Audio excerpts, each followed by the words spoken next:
加油！别让他拉倒的，你上不了他lagi sebab itu. Sudah kalah tertimpa tangga pula. Ya, ribuan warga Israel menuntut Netanyahu ganti rugi akibat kerusakan rumah dan fasilitas warganya. Kok bisa?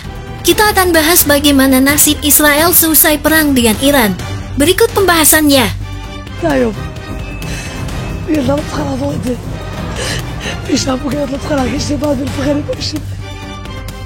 Ya, Israel mengalami kerugian total lebih 325 triliun akibat perang 12 hari melawan Iran. Data tersebut diungkap media-media Zionis dan laporan ekonomi yang dirilis pada hari-hari ini. Angka-angka tersebut mencakup pengeluaran militer hingga kerusakan akibat serangan rudal Iran. Belum lagi sekarang ribuan warga Israel meminta rugi kepada pemimpinnya.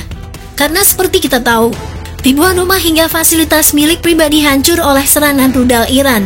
Jelas Israel kini mengalami keterpurukan seusai perang dengan Iran. Di sini kita bicara tentang kerugian Israel yaitu 325 triliun. Ini belum termasuk dana untuk merenovasi kembali, seperti rumah-rumah, gedung-gedung hingga jalanan yang hancur akibat ledakan ribuan rudal Iran. Sementara itu seusai gencatan senjata dengan Iran, kabarnya sekarang militer Israel telah meminta tambahan dana sebesar 11,7 US dollar untuk mengisi kembali persediaan senjatanya. Angka-angka ini belum lagi memperhitungkan biaya yang sedang berlangsung, seperti akomodasi hotel sementara dan perumahan alternatif bagi penduduk yang dievakuasi. Untuk menutupi biaya perang, Israel dikabarkan akan meningkatkan defisit anggaran nasionalnya, yang telah meningkat selama perang di Gaza menjadi sekitar 6%. Hal ini terjadi bersamaan dengan proyeksi penurunan pertumbuhan ekonomi setidaknya 0,2%. Yang akan menurunkan penerimaan pajak. Sumber Kementerian Keuangan Israel mengatakan bahwa Israel mungkin akan mencari dukungan keuangan tambahan dari Amerika Serikat, baik melalui bantuan langsung atau jaminan pinjaman, untuk membantu mengimbangi biaya perang dan mengatasi kebutuhan pertahanan yang mendesak. Para pengamat militer Israel juga mengatakan sangat beruntung bahwasanya perang ini tidak berkepanjangan. Mereka sudah kebayang bagaimana jika perang ini memakan waktu selama 1 bulan. Tentu kerugian yang tidak bisa dihitung lagi. 12 hari perang saja, Israel sudah meminta tolong ke sana kemari. Kerusakan properti di wilayah pedalaman Israel, termasuk rumah, mobil, dan barang-barang pribadi, saat ini diperkirakan mencapai 3 miliar shekel atau sekitar 810 juta US dollar. Ini belum termasuk kerugian tidak langsung, seperti kompensasi kepada perusahaan-perusahaan yang terkena dampak. Karena ketika perang, mereka yang memiliki usaha di negara tersebut berhenti total, dan pemerintahlah yang akan mengganti hilangnya waktu tersebut. Kompensasi tersebut diperkirakan akan menelan biaya sedikitnya 5 miliar shekel, atau 1,5 miliar US dollar. Pada saat serangan bertubi-tubi dari rudal Iran, Israel juga menghabiskan miliaran US dollar. Dana tersebut untuk membeli senjata, di mana untuk mempertahankan diri dari rentetan rudal dan pesawat dirawak berskala besar yang diluncurkan oleh Iran. Serangan-serangan ini mengganggu pasokan energi dan bahan bakar di seluruh Israel dan menyebabkan pukulan besar bagi pasar modal negara itu, termasuk serangan langsung terhadap gedung bursa efek Tel Aviv. Beberapa ekonom memperingatkan bahwa jika perang terus berlanjut, Israel mungkin menghadapi keruntuhan ekonomi skala besar. Beberapa ekonom dunia juga mengatakan defisit anggaran Israel dapat meningkat hingga 6%. Dengan pembayaran kompensasi keuangan publik yang semakin terbebani, lebih dari 10.000 orang dievakuasi pada minggu pertama perang, dan lebih dari 36.000 orang telah mengajukan klaim kompensasi menurut otoritas pajak Israel.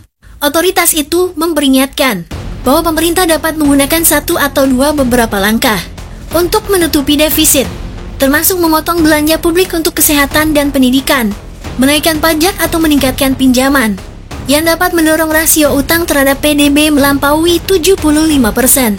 Pada saat itu serangan Iran menargetkan infrastruktur penting di Tel Aviv dan Haifa, termasuk serangan yang menutup kilang minyak Basan, kilang minyak terbesar di Israel, yang mengakibatkan perkiraan kerugian harian sebesar 3 juta US dollar.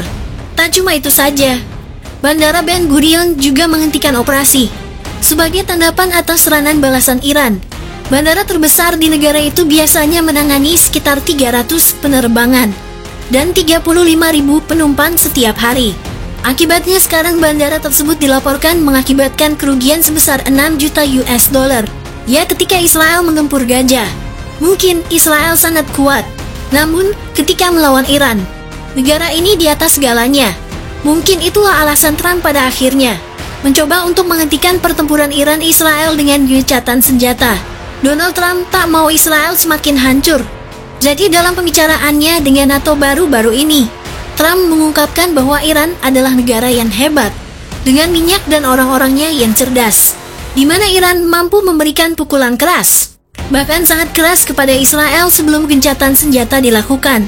Menariknya, usai gencatan senjata, Donald Trump juga menjelaskan, jika pertempuran Israel-Iran bisa saja terjadi lagi dalam waktu dekat. Tentu kita pikir pernyataan Trump yang mengatakan Iran memiliki orang-orang cerdas jadi valid.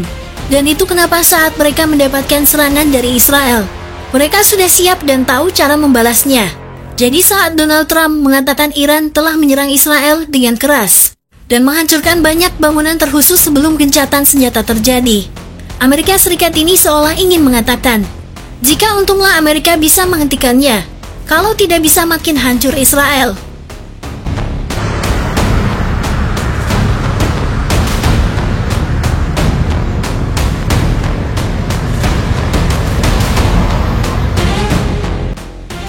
Sebagai info, dalam 12 hari pertempuran Iran ini mendominasi serangan-serangan rudal yang menghancurkan.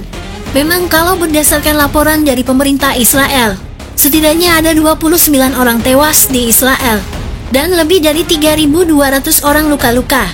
Jumlah itu lebih sedikit jika dibandingkan Iran yang melaporkan 400 orang lebih tewas.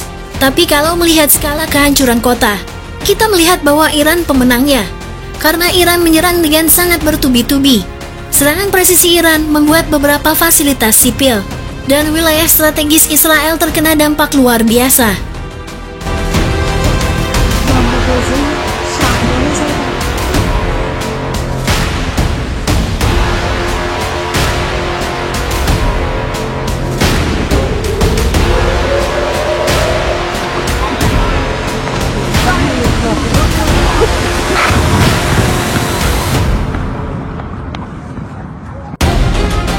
Вот это место, вот этот блок, все, что осталось от дома.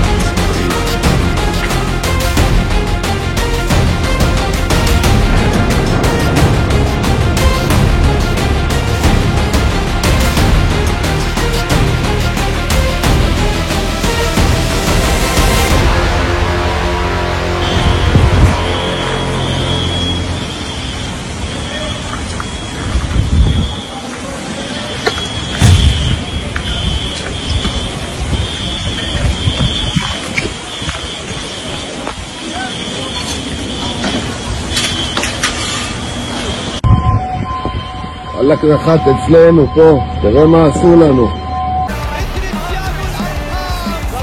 Messi, aparece Messi, gol, gol, gol, gol.